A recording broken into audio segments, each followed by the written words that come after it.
ഞാൻ പരിചയപ്പെടുത്താൻ ഉദ്ദേശിക്കുന്ന ശ്ലോകം ശ്രീ KNDയുടെ തുമ്പി തുള്ളുക എന്നാരംഭിക്കുന്ന ശ്ലോകമാണ്.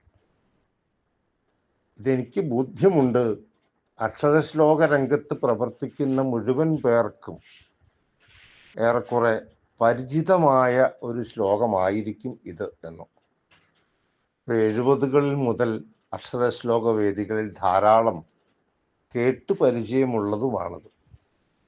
പക്ഷെ ആ ശ്ലോകത്തിൻ്റെ ഒരു വശ്യത എത്ര സ്നിഗ്ധമായും മുഗ്ധമായുമാണ് മലയാളിയുടെ ഒരു വികാരത്തെ അതിനകത്ത് പ്രതിഫലിപ്പിക്കുന്നത് എന്നതോർക്കുമ്പോൾ അതിനോട് തോന്നുന്ന ആ ഉത്കടമായ ആ ആദരവിൻ്റെ ഒരു പ്രത്യക്ഷം എന്ന രീതിയിൽ ആ ശ്ലോകത്തെക്കുറിച്ച് 2 വാക്ക് പറയാനാണ് ഞാൻ ആഗ്രഹിക്കുന്നത്.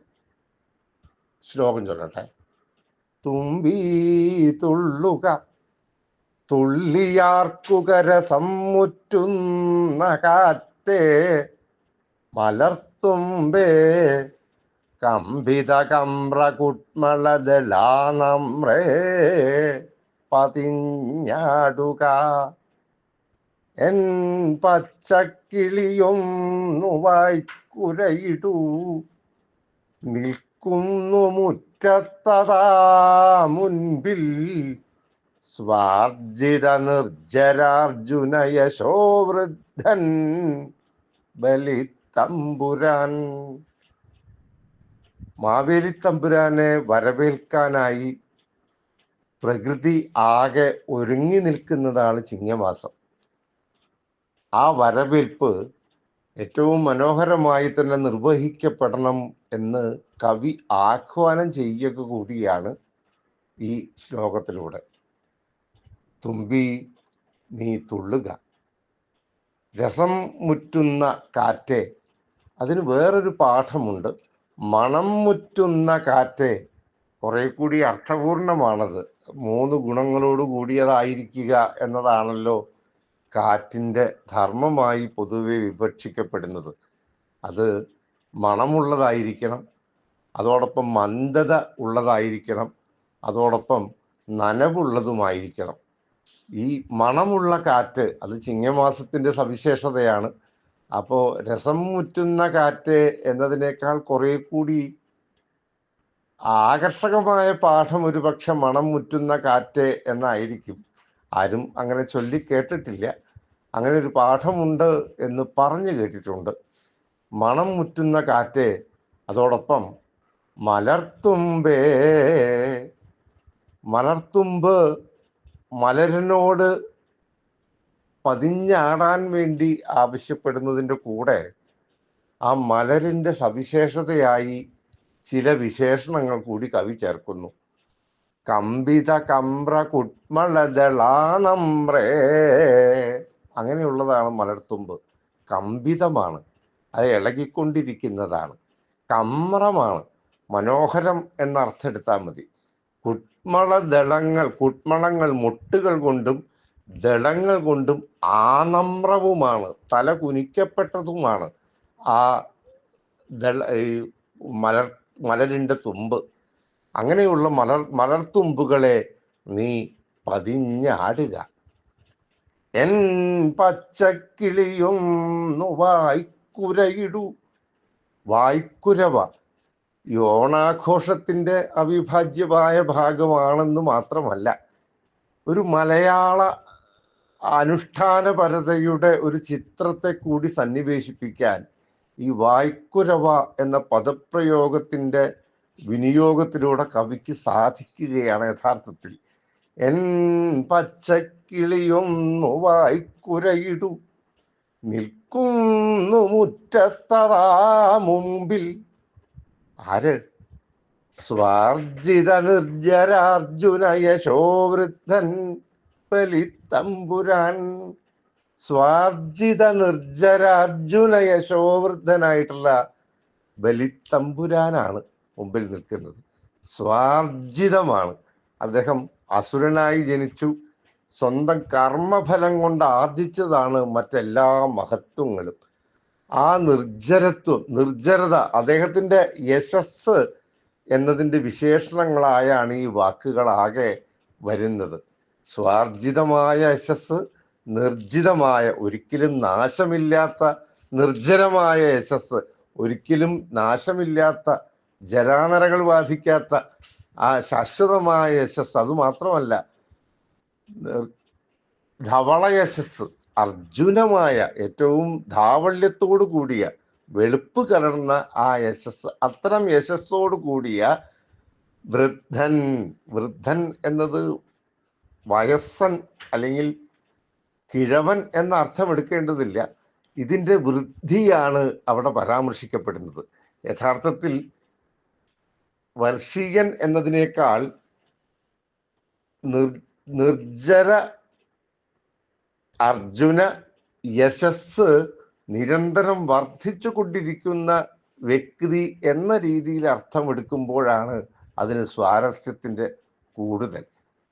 ആ മാവേലി മന്നനെ വരവേൽക്കാനായി അല്ലയോ പ്രകൃതി, നീ എല്ലാവരും തയ്യാറാവുക എന്ന ആഹ്വാനമാണ് യഥാർത്ഥത്തിൽ ഈ ശ്ലോകത്തിൻ്റെ ഒരു താല്പര്യം. അതിലപ്പുറമുള്ള അർത്ഥങ്ങളിലേക്ക് പ്രവേശിക്കുമ്പോഴാണ് ഈ തുമ്പി തുള്ളുക എന്ന ശ്ലോകം എന്തുകൊണ്ട് ഇത്രമാത്രം ഹൃദയാവർജകമായി എന്ന് വിശദീകരിക്കാനാവുക. ഈ ശ്ലോകത്തിൻ്റെ ധ്വനി പടർന്നു നിൽക്കുന്ന മറ്റ് ചില അനുഭവസ്ഥലികൾ കൂടി വിശദീകരിക്കാനാണ് ഞാൻ ആഗ്രഹിക്കുന്നത്. ഒരു പക്ഷെ ഓണത്തെക്കുറിച്ച് ഏറ്റവും കൂടുതൽ കവിതകൾ എഴുതിയിട്ടുണ്ടാകുക മറ്റൊരു തൃശ്ശൂർക്കാരനായ വൈലോപ്പിള്ളി ആയിരിക്കും. കെ എൻ ദുർഗാതൻ ഭട്ടതിരി വൈലോപ്പിള്ളിയുമായി പരിചയമില്ലാത്തയാളോ അവർ തമ്മിൽ സൗഹൃദമില്ലാത്തയാളോ ആണെന്ന് വിശ്വസിക്കാനാവില്ല. ഒരു ആചാരപ്രധാനം എന്ന രീതിയിൽ ചില ഭാവുകത്വങ്ങൾ പരസ്പരം കൈമാറ്റം ചെയ്യപ്പെട്ടിട്ടുണ്ടാകാൻ ന്യായമുണ്ട്. ഞാൻ അവരുടെ കവിതകളിൽ കാണുന്നൊരു സാധർമ്മ്യത്തെ ആധാരമാക്കിയാണ് ഈ വാക്യം പറഞ്ഞത്. ഏറ്റവും കൂടുതൽ ഓണക്കവിതകൾ എഴുതിയത് വൈലോപ്പിള്ളിയാണ് എന്ന് ഏതു മലയാളിക്കും ബോധ്യമുള്ളതാണ്. ഓണപ്പാട്ടുകാർ എന്ന ആദ്യത്തെ സമാഹാരത്തിൽ തന്നെ ഒരു കവിതയുണ്ട്. ഓണമുറ്റത്ത്, ഓണനിലാവ്, ഓണക്കിനാവ്, ഇങ്ങനെ പല പേരിൽ പല ശീർഷകത്തില് ഓണമായിട്ട് ബന്ധപ്പെട്ട ധാരാളം കവിതകൾ എഴുതിയിട്ടുണ്ട് വൈലോപ്പിള്ളി. വൈലോപ്പിള്ളി പങ്കുവെക്കുന്ന ഒരു പ്രധാനപ്പെട്ട ദർശനമുണ്ട് മാവേലിയായിട്ട് ബന്ധപ്പെട്ട്. സമതയുമായി ബന്ധപ്പെട്ട് മലയാളി ആർജിച്ചെടുത്ത ഒരു സ്വപ്നത്തിൻ്റെയോ ചരിത്രബോധ്യത്തിൻ്റെയോ സ്മരണയുടെയോ അല്ലെങ്കിൽ പ്രതീക്ഷയുടെയോ ഒക്കെ പ്രതിരൂപമായി മാവേലി മന്നൻ, മന്നോർ മന്നൻ, ഇങ്ങനെ പല പേരുകളിൽ മാവേലി വൈലോപ്പിള്ളി കവിതകളിൽ കടന്നു വരുന്നത് നമുക്ക് കാണാം. ഈ വൈലോപ്പിള്ളി കവിതയുടെ ഈ പശ്ചാത്തലം ഞാൻ പറഞ്ഞത്, വാണരുളീതൊരു മന്നോർ മന്നൻ, ആ ഒരു രാജാവ് ഇവിടെ ജീവിച്ചു എന്ന് പറയുന്നത് ചരിത്രനിരാസമാണെന്നും നുണയാണെന്നും വ്യാജമാണെന്നും പലതും പറയുന്നുണ്ടാകാം. പക്ഷെ മലയാളിയെ സംബന്ധിച്ച് അത് മനസ്സിനകത്ത് നിറഞ്ഞു നിൽക്കുന്ന ഒരു യാഥാർത്ഥ്യമാണ്, ഉണ്മയാണ് എന്ന് പ്രഖ്യാപിക്കുന്ന ഒരു കവിതയുണ്ട് വൈലോപ്പിള്ളിയുടെ. ഓണപ്പാട്ടുകാർ എന്ന കവിതയ്ക്കകത്താണ് അത് വരുന്നത്. അത് മാത്രമല്ല, ഭാവിയെക്കുറിച്ച് പ്രതീക്ഷ പങ്കുവെക്കുന്ന ഘട്ടങ്ങളിലൊക്കെ അദ്ദേഹം മാവേലിയെക്കുറിച്ച് പറയുന്ന ആ വാക്യം തന്നെ ഇതാണ്: സ്വന്തം കർമ്മത്തിന്റെ സിദ്ധി കൊണ്ട് അമരത്വം നേടിയ ആ ദേവൻ അല്ലെങ്കിൽ ആ രാജാവ് പുതിയൊരു യുഗമാണത്രേ വന്നു പിറന്നു, പുതിയൊരു യുഗമാണത്രേ വന്നു പിറന്നു, ഈ മാനവഹൃദയ മഹാസിംഹാസനമാർന്ന് ആ മാവേലി മന്നൻ വീണ്ടും ഭരിക്കും പോലും.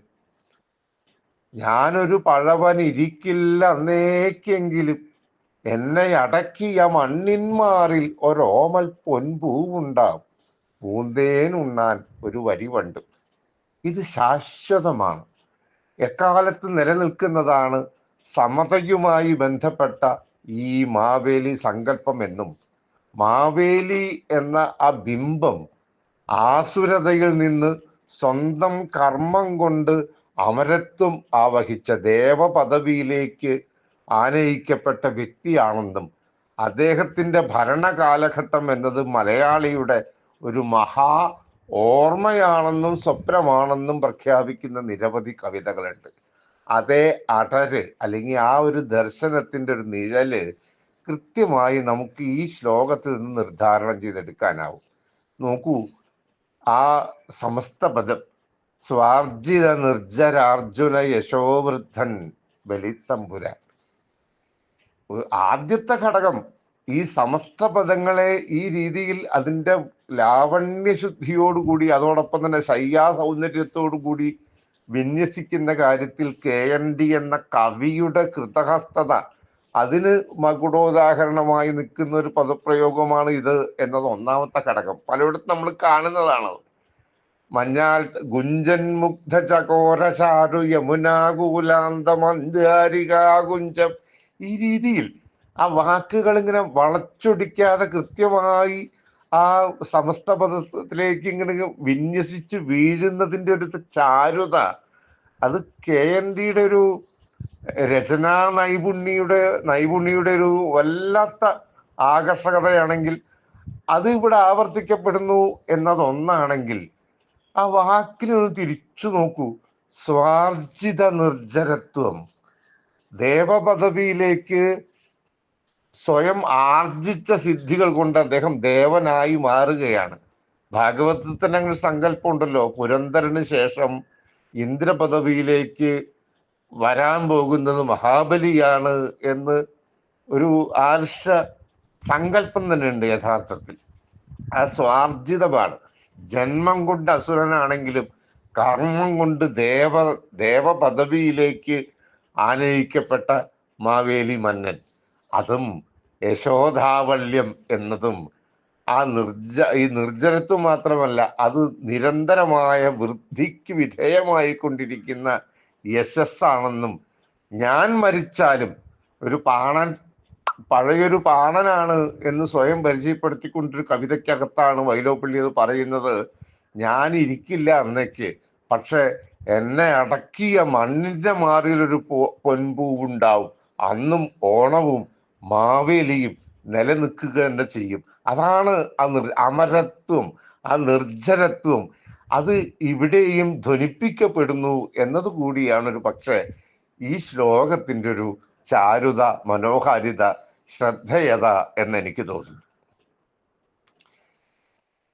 തുമ്പീ തുള്ളുക തുള്ളിയാർക്കുകരസം മുറ്റുന്ന കാറ്റേ, മലർത്തുമ്പേ കമ്പിത കമ്രകുട്മളദളാനമ്രേ പതിഞ്ഞാടുക, എൻ പച്ചക്കിളിയൊന്നു വായ്ക്കുരയിടു, നിൽക്കുന്നു മുറ്റത്തതാ മുൻപിൽ, സ്വാർജിത നിർജ്ജരാർജുന യശോവൃദ്ധൻ ബലിത്തമ്പുരാൻ.